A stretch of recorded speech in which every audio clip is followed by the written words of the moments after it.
Halo, selamat sore. Kembali lagi kita di episode bersama National Hospital. Nah, kali ini kita ngobrol santai ya dok dengan Ya. Dr. Hendra Hendri, spesialis obgyn. Selamat sore Ya. semuanya. Nah, ini baru pertama kali ya dok mengisi Pertama kali untuk acara podcast ini ya National dok. Hospital. Ya. Nah, sama dok, saya juga baru pertama kali bertemu sama teman-teman di sahabat podcast National Hospital.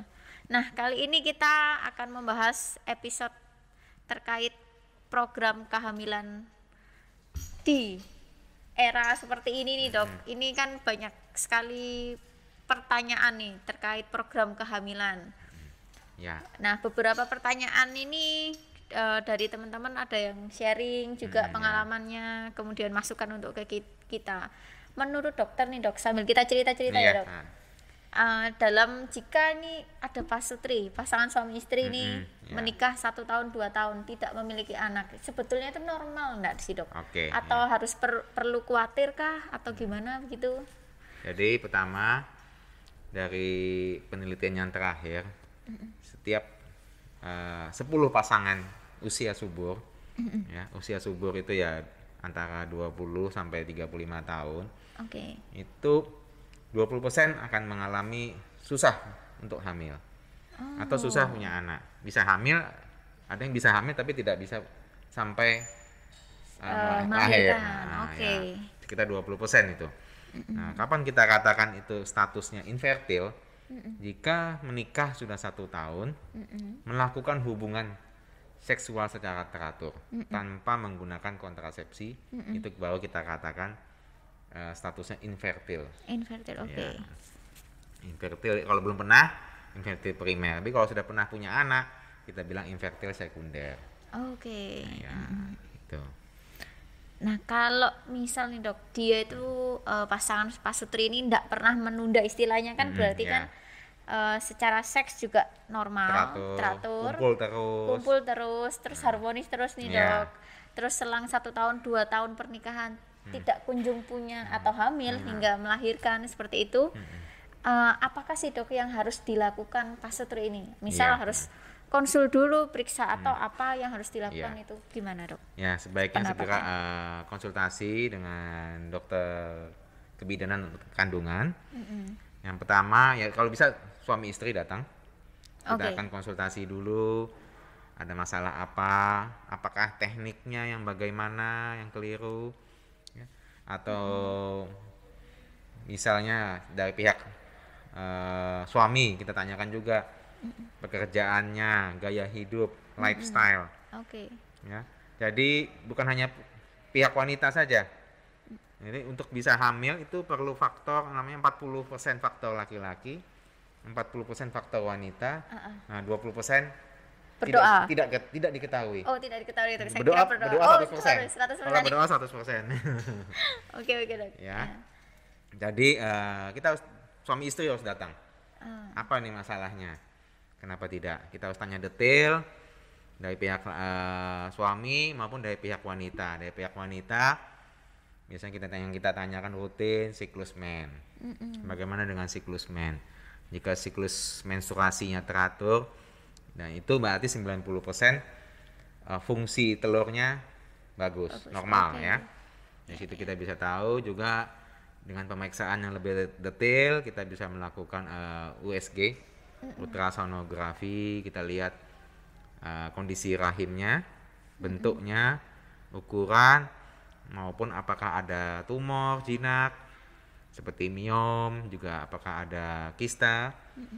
Nah, kemudian kita bisa lakukan lagi pemeriksaan yang lebih detail lagi. Kita lakukan pemeriksaan cek saluran telur namanya. Apakah kedua saluran telurnya tidak ada masalah atau tidak buntu. Ya. Jadi 3 faktor kalau pada wanita, rahimnya, saluran telur dan telurnya. Ya paham. Berarti itu termasuk screeningnya ya dok ya? Iya, kita cek itu 3 itu, cek untuk suami kita ininya spermanya, kualitas sperma. Jadi screening berarti ini yang mau saya tanyakan tadi dok, yang pertanyaan kedua. Jadi screeningnya apa? Jadi sudah dokter singgung ya. Berarti untuk wanita ini cek rahimnya, cek telurnya juga, kemudian cek salurannya juga ya dok. Kalau yang cowok berarti ini harus dicek spermanya. Nah ini analisa sperma. Betul, analisa sperma. Nah ini berarti teman-teman yang pasutri ini bisa berikutnya sudah tahu nih stepnya. Oh ini melihat flashback saya sudah 2 tahun menikah tapi kok belum. Nah harus konsul ke dokter dulu, kemudian nanti dokter akan menanyakan siklusnya teman-teman semua, dan setelah itu perlu dilakukan screening, jadi perlu dilakukan observasi lebih gitu ya. Pemeriksaan lebih lanjut untuk mengetahui apakah memang ada faktor penyulit ataukah sebenarnya normal-normal saja. Berarti memang belum dikasih, berarti doanya harus lebih kencang lagi dok. Kalau semuanya sudah normal. Kadang-kadang hal yang sepele, contoh kebiasaan dari seorang suami misalnya. Suami itu kan sperma itu kan berada di luar tubuh. Kenapa? Karena tidak boleh terlalu kena paparan panas yang berlebih. Jadi kita harus tahu juga kebiasaannya. Oh ternyata dia hobi bersepeda misalnya. Sehari bisa bersepeda lebih dari 2-3 jam tiap hari seperti itu. Sering menggunakan pakaian yang sangat ketat. Nah sudah panas, kena ketat ya dok. Lagi, dipres lagi. Matang, jadi telur setengah matang ya. Ini udah matang beneran nih dok. Jadi spermanya otomatis akan mempengaruhi kualitas sperma.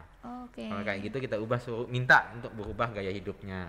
Misalnya, olahraga yang lain gitu ya dok? Jangan bersepeda tapi jalan kaki atau lari, atau berenang. Terus kebiasaan lain lagi, sekarang kan lagi tren nih, nge-gym, ya kan? Lagi tren juga ini dengan PT-PT. Ya, PT-PT ini memang sekarang lagi zaman now. Ya, penggunaan obat-obatan. Nah, kadang-kadang ada yang menggunakan untuk mempercepat pembentukan otot itu ya dok ya.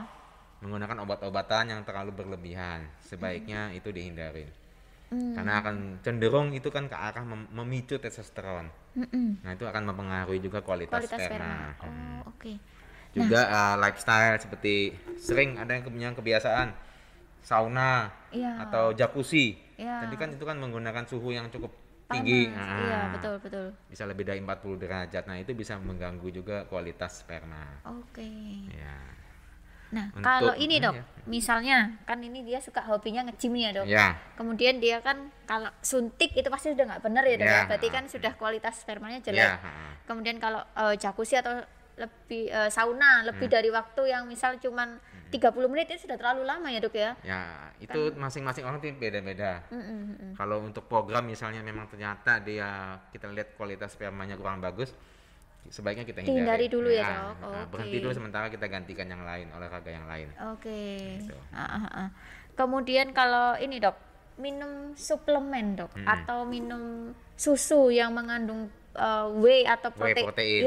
Begitu kira-kira boleh nggak dok sebetulnya? Kan mitosnya ini banyak orang bilang mengganggu kesuburan bagi para pria.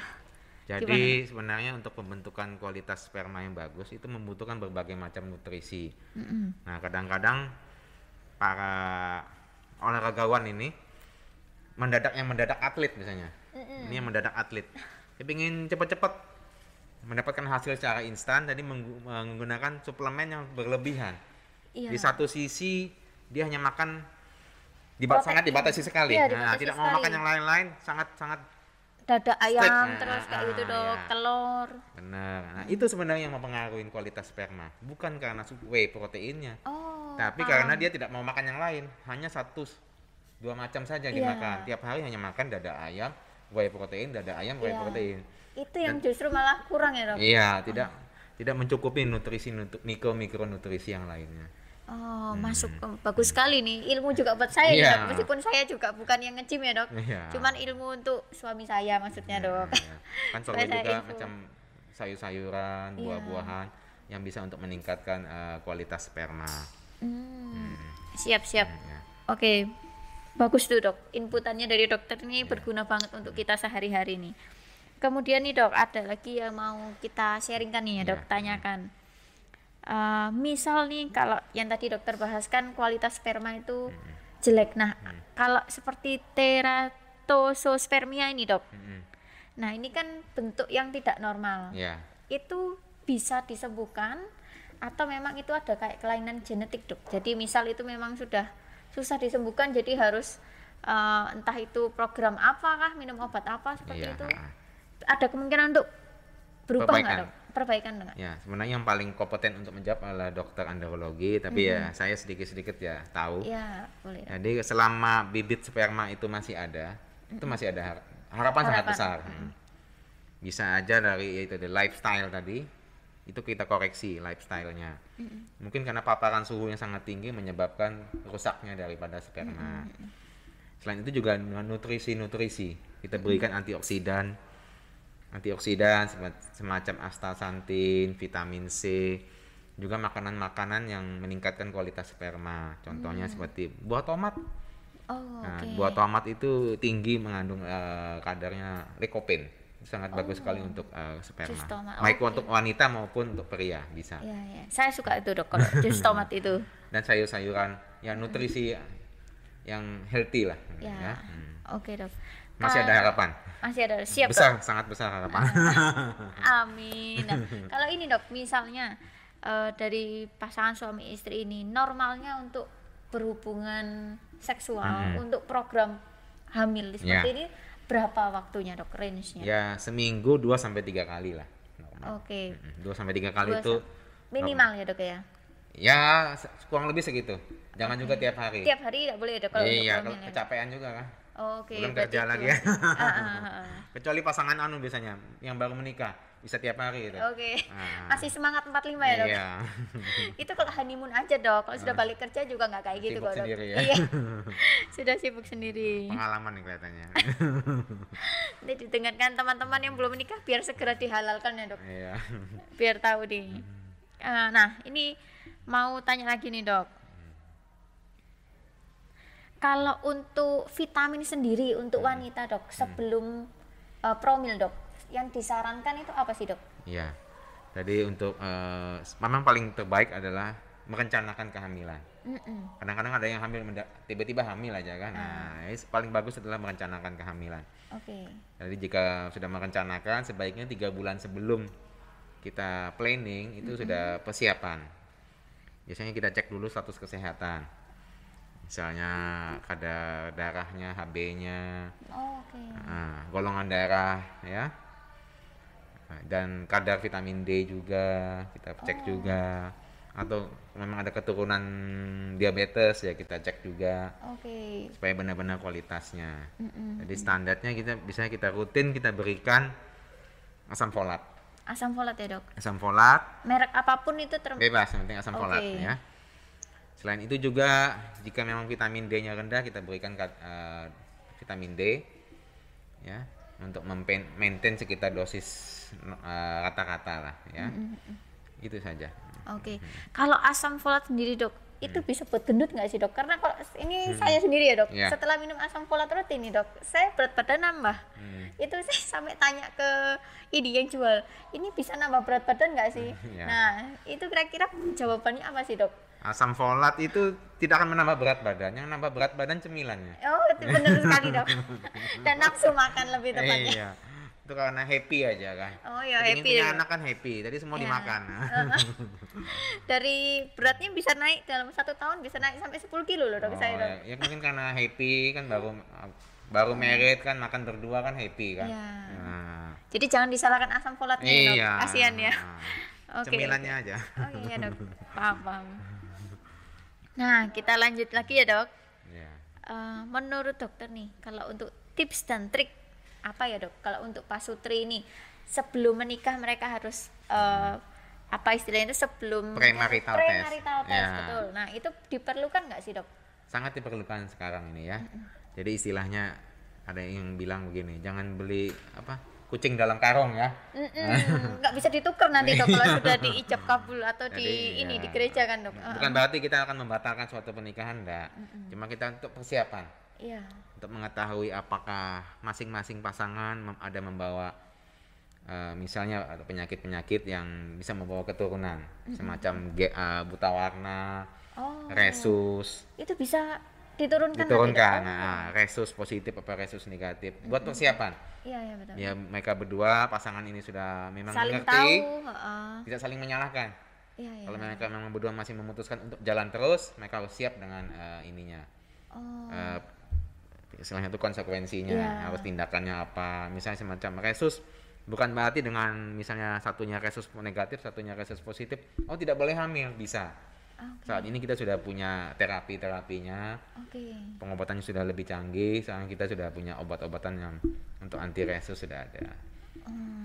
Berarti kan ada jalan keluarnya ya dok, iya, jadi betul. Lebih baik daripada nanti sudah terlanjur hamil, nggak diketahui tutup mata, tahu-tahu hamil, sudah terlanjur hamil ternyata ada kelainan. Akhirnya bisa saling menyalahkan. Ya. Berarti perlu itu untuk teman-teman sahabat episodenya National Hospital untuk premarital test sebelum menikah. Selain itu juga prekonsepsi kita bilang. Prekonsepsi. Ya, sebelum merencanakan kehamilan. Oh ya, itu 3 bulan sebelumnya ya dok. Jadi konsumsi yang asam folat, terus makanan yang bergizi, kemudian tes untuk pemeriksaan seperti diabetes dan lain-lain ya dok ya. Screening lah kita bilang. Supaya yang terbaik yang kita dapat. Sisanya tinggal yang di atas. Sisanya tinggal berdoa dan amal ibadah. Siap dokter. Kemudian nih dok, untuk suami nih dok, misal untuk suami, adakah nggak sih dok suplemen untuk bisa supaya dia kualitas spermanya sendiri itu bagus gitu dok? Seperti tadi dokter sebutkan kan, selain minum jus tomat itu suplemen itu ada nggak dok sebetulnya? Ada. Jadi kan selain cewek kan asam folat, kalau cowok nih apa nih dok? Ya, jadi banyak juga, hati-hati jangan sampai salah kaprah. Ada yang suplemen untuk pria ternyata hanya untuk membuat lamanya, durasinya hubungan seks. Nah, itu kan salah arah ya dok ya, berarti ya. Beda itu antara kualitas sperma dengan durasi. Itu beda. Jadi yang kita utamakan di sini adalah kualitas spermanya. Juga selain itu kualitas hubungan seks. Bagaimana suatu hubungan itu akan meningkatkan keberhasilan. Ya, caranya nanti ada posisinya, itu nanti lebih detail. Privasi ya. Bagaimana posisinya, bagaimana perlakuan pre dan maupun pasca hubungan. Ya. Untuk suplemennya yang rutin kita berikan astaxanthin misalnya, adalah Q10, tadi antioksidan ini, vitamin C. Ya, juga ya makan makanan dan lifestyle ya. Misalnya cukup tidur. Iya nih kebetulan kan ini gamers gitu. Pengaruh juga ya dok ya. Cukup tidur, konsumsi kafein yang berlebihan, alkohol yang terlalu berlebihan, mengkonsumsi makanan junk food yang terlalu berlebihan. Jadi kita memang harus jadi pengaruh ke kesehatan secara umum juga pada pasien ini. Jadi nggak hanya kualitas spermanya aja ya dok ya, berarti semuanya ya dok. Jadi kalau kualitas kesehatannya kurang baik ya sperma pasti akan kurang baik. Contohnya pengidap diabetes, pengidap gangguan kolesterol yang sangat tinggi, itu pasti akan mempengaruhi kualitas sperma juga. Tapi ini kan dites secara lab gitu juga bisa ya dok? Bisa. Diketahui. Cek pemeriksaan kesehatan secara umum plus analisa sperma. Iya nih dokter. Nah, kalau dari dokter sendiri nih dok, kan selain sebagai spesialis obstetri dan ginekologi nih, dokter kan juga jago nih. Kita melenceng sedikit ya nih, buat para teman-teman sahabat episode, kan ini program kehamilan nih kita sudah sering dengar. Nah kalau program untuk menjaga supaya mempercantik, nah untuk memuaskan suami nih dok. Jadi program kecantikan tapi yang lebih intim ini dok, itu juga bisa dilakukan ya dok ya, supaya suami betah gitu ya dok ya. Nggak jajan suami gitu, harus betah memang. Harus betah ya. Cuma nggak boleh bosen. Betah itu wajib. Kalau bosen ya nggak boleh ya dok ya. Benar. Jadi ya kita meningkatkan lah istilahnya kualitas semacam kita pergi rekreasi. Untuk refreshing ya, mencari sesuatu yang baru. Misalnya sekali-sekali pergi honeymoon mendadak ya, itu kan membuat suasana yang luar biasa. Sama dengan ini juga. Selain itu juga untuk kualitas hidup. Jadi contohnya pas sehabis hamil, terus melahirkan, maupun normal maupun operasi, itu kan tubuh kita akan melakukan namanya recovery. Itu sangat penting sekali. Di situ kita tekankan bagaimana recovery yang baik. supaya fungsi-fungsi organ vital ini kembali seperti sedia kala. Oke. Berarti ada caranya ya dok? Ada alatnya yang bisa membantu ya dok? Ada caranya, juga ada terapinya. Oh, oke. Kalau kita di National Hospital kita punya namanya program laser vaginal terapi. Itu tujuannya juga untuk sebagai recovery tadi. Recovery pasca melahirkan. Nah, jangan sampai nanti terjadi yang kita bilang stress urinary incontinentia. Itu paling sering. Oh, itu apa itu dok? Saya belum pernah dengar itu dok. Seorang wanita yang tidak bisa menahan kencing, leakage, tadi terjadi leakage. Kan lagi tren kan lari misalnya, sambil lari tiba-tiba dia nahan kencing sambil lari menuju ke suatu tempat, tiba-tiba bocor, nggak kuat nahan. Itu yang kita bilang stress urinary. Karena ada stres, ada tekanan dari atas maupun dari perut sehingga bocor, leakage. Ngompol lah dikit. Usia muda pun bisa ada. Bisa ya dok. Saya pernah dapat itu yang termuda usia 25 tahun. Tapi sudah mengalami kehamilan 3 kali, melahirkan 3 kali. Melahirkan 3 kali. Nah, akhirnya kita lakukan terapi dengan laser kombinasi dengan Kegel exercise. Hasilnya cukup baik. Wah. Berarti nggak perlu khawatir kalau ini para mami, kalau calon ibu kalau sudah melahirkan normal, terus sudah 3 kali, udah turun mesin berapa kali itu ya dok, bisa direparasi gitu ya dok ya. Siap-siap. Direjuv lah. Oh direjuv ya. Kalau reparasi kan kesannya rusak. Bengkel dok ya. Direjuv maksudnya. Direjuv. Reparasi. Rejuvenation ya. Direjuvenation. Oh oke. Itu lumayan sih dok, pengetahuan baru juga. Maksudnya buat teman-teman ini kan juga jarang bisa nggak sih, jadi supaya mereka percaya diri. Iya, lebih comfort. Meskipun sama suami sendiri kan dok, kan seneng kalau suaminya seneng kayak gitu. Ya itu seperti tamasya ya dok ya, biar kesannya beda. Iya benar, variasi. Tapi ibu-ibu juga harus rahasia nih, jadi kasih kejutan nih buat suaminya dok, tiba-tiba aja celing gitu. Sudah beda gitu kan kesannya. Sekali Dinda. Ini belum, maksudnya pengen coba itu dok, nanti kalau saya sudah turun mesin 3 kali aja ya dok ya. Siap. Rejuvenation, oke. Gitu. Mungkin sharingnya sudah ini aja sih dulu dok. Jadi nanti kita next untuk berikutnya mungkin topiknya yang beda lagi ya dok ya. Iya. Mungkin dokter bisa diinfokan dok. Ini di National Hospital kan kita punya telekonsultasi nih dok. Dokter ada nggak di telekonsul apps itu dok? Di National Hospital apps saya ada jadwalnya untuk telekonsultasi, setiap hari ada. Setiap hari ada ya dok? Oke.